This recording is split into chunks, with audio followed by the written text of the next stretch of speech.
Buenas tardes, mi nombre es Leido Mada y voy a hablar sobre la cromatografía. Bueno, ¿qué es? La cromatografía es el de intercambio iónico. Está compuesta por proceso que permite la separación de iones y moléculas polares basadas en las propiedades de carga de las moléculas. Puede ser usada casi en cualquier tipo de molécula cargada. En la actualidad presenta varias aplicaciones, dentro de las que se destacan las aplicaciones bioquímica e industriales. Este tipo de cromatografía utiliza la fase estacionaria.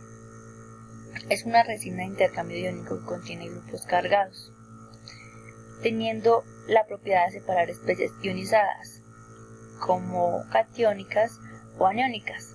La fase móvil es generalmente usada como una solución de amortiguación del pH.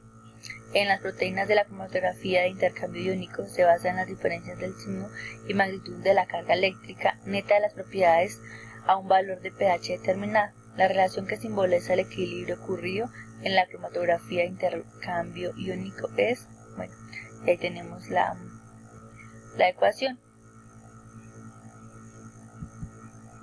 Según la carga de la fase estacionaria se encuentra cromatografía de intercambio aniónico, cromatografía de intercambio catiónico, según la influencia del pH, los fuertes y los débiles. Entonces, en el aniónico, el intercambiador es el catión o base, es decir, una matriz con un grupo cargado positivamente al que se unen aniones y polianiones.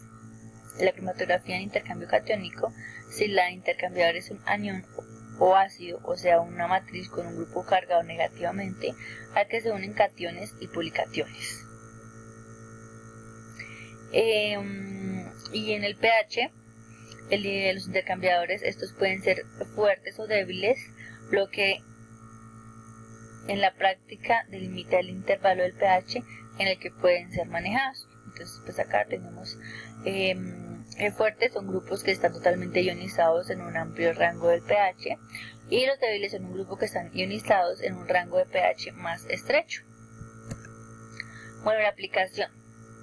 La aplicación en intercambio iónico tiene un sinnúmero de aplicaciones de orgánicos y bioquímicos, como fármacos, como metabolitos, además del uso para separación de macromoléculas.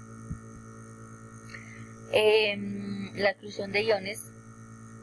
Los métodos de exclusión por tamaño se dividen en cromatografía de filtración sobre gel y la cromatografía de penetrabilidad sobre el gel. En el primer tipo se utilizan disolventes acuosos y rellenos hidrofílicos.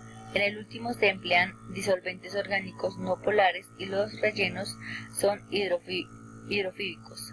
Los métodos son complementarios en el sentido que en un caso se aplica a muestras hidrosolubles y en el otro sustancias solubles en disolventes orgánicos menos polares. Bueno, también vamos a hablar sobre la cromatografía de fluidos supercríticos. Entonces, es una técnica que combina la mejor de la cromatografía de gases y la cromatografía líquida de alta resolución. El HPLC específicamente aplica para compuestos no volátiles o térmicamente inestables que no pueden ser separados mediante GC, o aquellos que contienen grupos funcionales que imposibilitan su detección en el HPLC, que es el de gases, trayendo consigo múltiples aplicaciones que lo hacen técnicamente apreciado para el análisis químico. Todo se utiliza en el análisis químico. La instrumentación y las variables de la operación.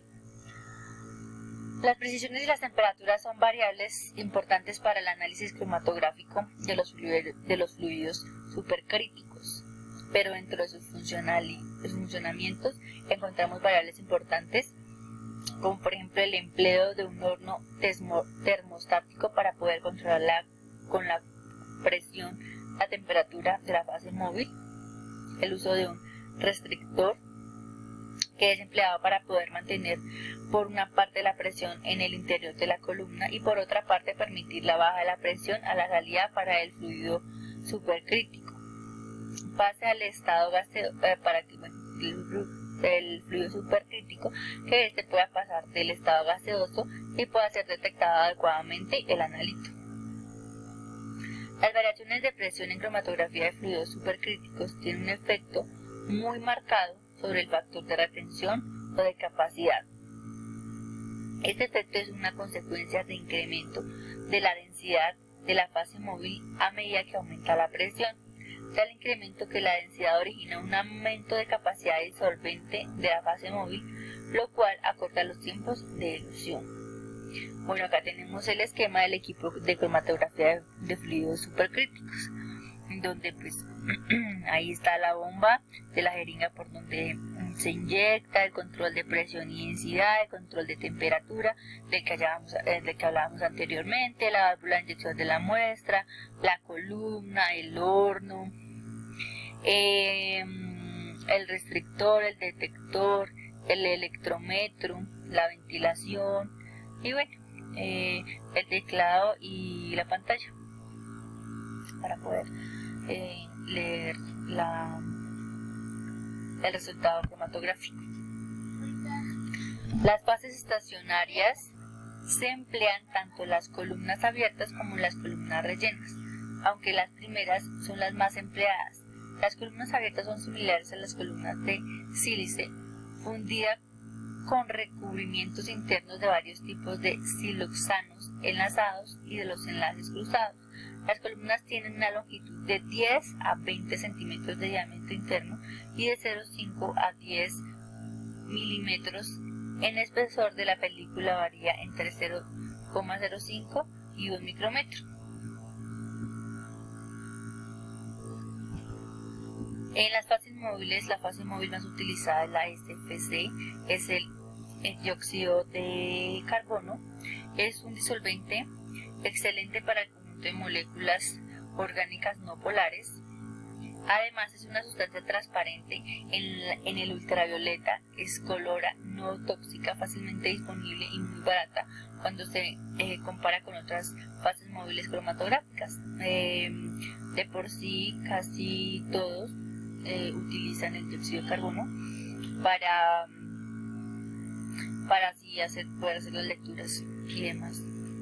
La temperatura crítica del dióxido carbónico es de 31 grados centígrados y su presión crítica es de 72.9 atmósferas, lo cual permite jugar con una banda amplia de temperaturas y presiones sin superar las condiciones de operación en un equipo de gases moderno. Las sustancias como etano, butano, óxido nitroso, dicloro de difluorometano, éter dielítico, amoníaco, el tetrahidrofurano han sido utilizados como fases móviles de cromatografía en fluidos supercríticos. Bueno, los detectores. La principal ventaja frente al tipo de gases es que pueden utilizar como la cromatografía de gases detectores de iones de llama.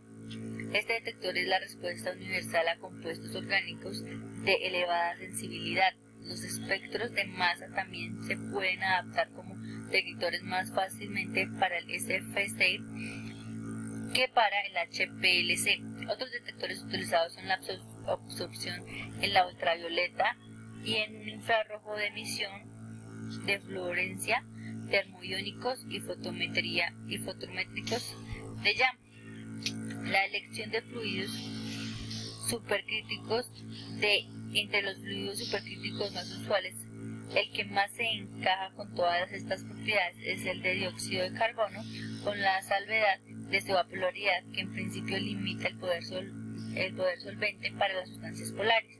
Como todas las sustancias del dióxido de carbono, es susceptible de ser polarizado al variar la densidad, es decir, al variar la presión y la temperatura, pero la polarizabilidad del dióxido de carbono es mucho menor que la de los hidrocarburos.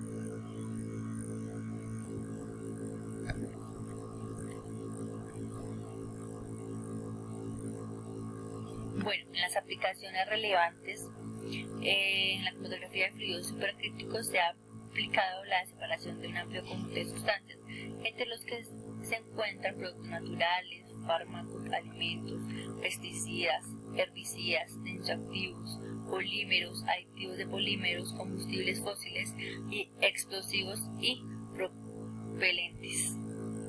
En un proceso de extracción industrial, uno o más componentes se separan de una mezcla introducida, siendo el producto deseado tanto del extracto como el producto refinado.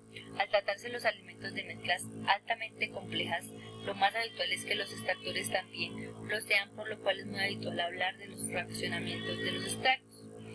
Los fraccionamientos en condiciones supercríticas consisten en una caída en cascada de la densidad, con lo que consigue la precipitación en cascada de los compuestos extraídos en los separadores, donde se produce esta disminución de densidad.